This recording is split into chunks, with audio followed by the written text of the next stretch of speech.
কখনো কখনো মানুষ নিজের সম্পর্কে এমন একটা ধারণা তৈরি করে যেটা বাস্তবের সাথে পুরোপুরি মেলে না। একটা এনার কনফিডেন্স থাকে যে আমি ঠিক আছি, আমার জায়গা সেফ। কিন্তু সে কি কখনো জাস্টিফাই করে দেখেছে যে আসলে সে কিসের উপর দাঁড়িয়ে আছে? আজকের আয়াতগুলো সেই ভ্রান্ত কনফিডেন্সকেই চ্যালেঞ্জ করে। আয়াত ৯৪তে আল্লাহ তাআলা একটি শক্তিশালী চ্যালেঞ্জ ছুড়ে দিয়েছেন। قل إن كانت لكم الدار الآخرة عند الله خالصة من دون الناس فتمنوا الموت إن كنتم صادقين। অর্থাৎ বলুন, যদি আল্লাহর কাছে আখিরাতের বাসস্থান অন্য লোক ছাড়া বিশেষভাবে শুধু তোমাদের জন্যই হয়, তবে তোমরা মৃত্যু কামনা করো যদি তোমরা সত্যবাদী হয়ে থাকো। মনে আছে, তারা বলতো যে গুটি কয়েকদিন ছাড়া আগুন আমাদের স্পর্শ করবে না। এটি ছিল একটি নিছক উইশফুল থিঙ্কিং বা মিথ্যে আশা।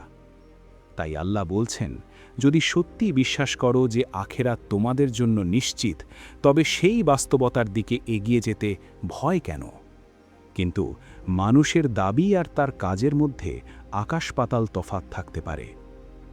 পরের আয়াতে আল্লাহ বলছেন, ওয়ালাইয়া তামান্নাউহু আবাদাম বিমা কদ্দামাত আইদিহিম।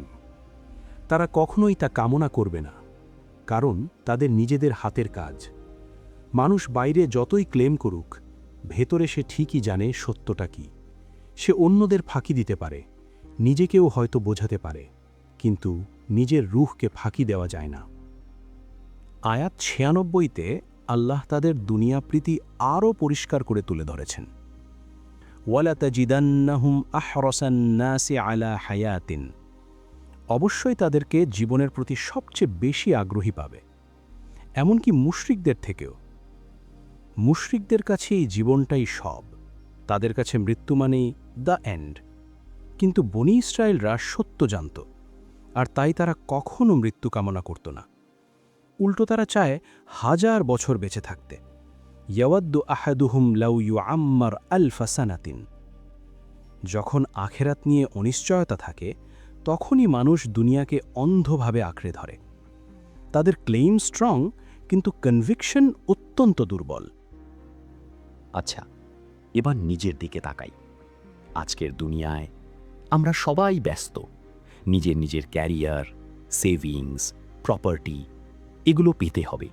আরও বেশি, আরও চাই, থামা যাবে না, চাওয়ার যেন শেষ নাই। আচ্ছা, এগুলো কি ভুল? না, ইসলাম ভালো জীবন, সম্পদ এসবের বিরুদ্ধে না। কিন্তু ইসলাম সতর্ক করে ইসরাফ থেকে। ইসরাফ কি? সীমা অতিক্রম করা, নিয়ন্ত্রণ হারানো, দুনিয়াকে লক্ষ্য বানানো, নিয়ামতকে মাধ্যম না রেখে উদ্দেশ্য বানানো। যখন দুনিয়ার মাধ্যম না হয়ে উদ্দেশ্য হয়ে যায়, সেখানেই শুরু হয় ইসরাফ। তারপর আয়াত ৯৭। কুল মান কানা আদুওয়ান লিজিব্রিলা। বলুন, যে জিব্রিলের শত্রু, ফাইন্নাহু নাজ্জালাহু আলা কলবিকা বিইজনিল্লাহ। সেই তো এটি আপনার অন্তরে নাজিল করেছে আল্লাহর অনুমতিতে। মুসাদ্দিকাল লিমা বাইনা ইয়াদাইহি, যা পূর্বের কিতাবকে সত্যায়ন করে। ওয়া হুদাও ওয়া বুশরা লিল মুমিনিন, এবং এটা হিদায়াত ও সুসংবাদ।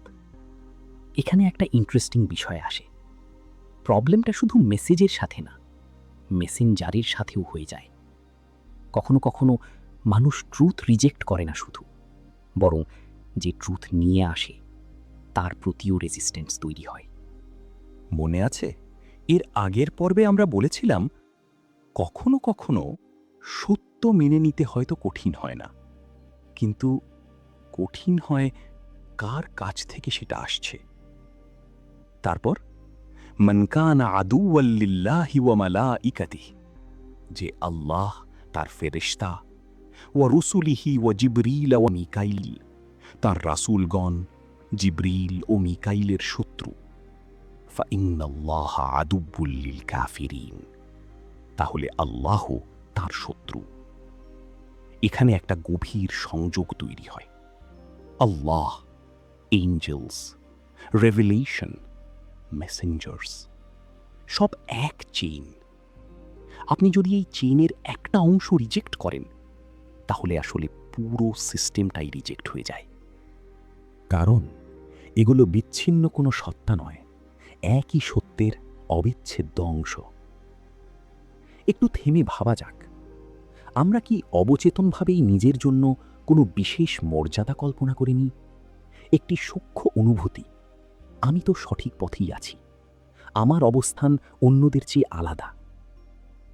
কিন্তু যখন সেই দাবির সামনে কঠোর বাস্তবতার পরীক্ষা এসে দাঁড়ায়, তখন কি সেই আত্মবিশ্বাস টিকে থাকে, নাকি তাসের ঘরের মতো ভেঙে পড়ে? এই আয়াতগুলো আসলে একটি আয়না, যা আমাদের সামনে স্পষ্ট করে দেয় দাবি বনাম বাস্তবতা, বিশ্বাস বনাম আচরণ, দুনিয়া বনাম আখেরাত।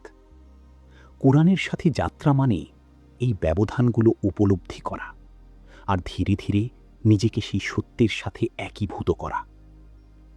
আজ নিজেকে একটি কঠিন প্রশ্ন করি, আমি যা বিশ্বাস করি বলে দাবি করি, তা কি আমার হৃদয়ের গভীরের সত্য, নাকি তা কেবলই একটি অসার দাবি?